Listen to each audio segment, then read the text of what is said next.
Là, la SPE, il n'y a pas le droit de rentrer chez nous. Il n'y a pas de cas d'urgence sanitaire, il n'y a pas de cas de cruauté animale.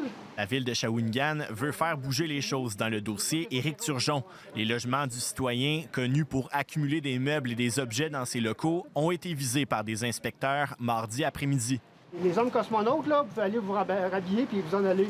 La seule qui va rentrer ici, là, ça va être l'inspectrice. C'est une opération concertée de la ville en collaboration avec la Sûreté du Québec et le Service de sécurité incendie de Shawinigan. 2 adresses, une sur la 4e rue de la Pointe et l'autre sur la rue Frigon, ont été visitées après plusieurs plaintes. L'objectif, évidemment, c'est que le bâtiment soit en bonne condition. Maintenant, lorsqu'il y aura des réparations, si réparations il y a à faire, s'il y a des choses à sortir des appartements, on espère évidemment la collaboration, qui, je le rappelle, quand même est très bonne depuis le début avec le propriétaire. Pour sa part, le voisinage est excédé des activités d'Éric Turgeon.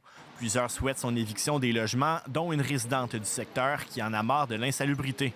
Ça sent la pisse. La voisine en arrière, elle a un balcon, les chats, ils chient sur ses chaises. Des meubles, c'est des meubles, des cochonneries, là. C'est pas bon, tout ce qui ramasse. Vêtus d'une combinaison de la tête aux pieds, munis d'un masque, ces inspecteurs ont passé au peigne fin tous les appartements de ces immeubles. Il y avait quand même des indices qui nous laissaient croire que l'inspection pourrait donner certains résultats. Maintenant, est-ce qu'il y aura d'autres gestes qui seront posés par la suite du côté de la ville, du côté du propriétaire? C'est un peu tôt pour le dire.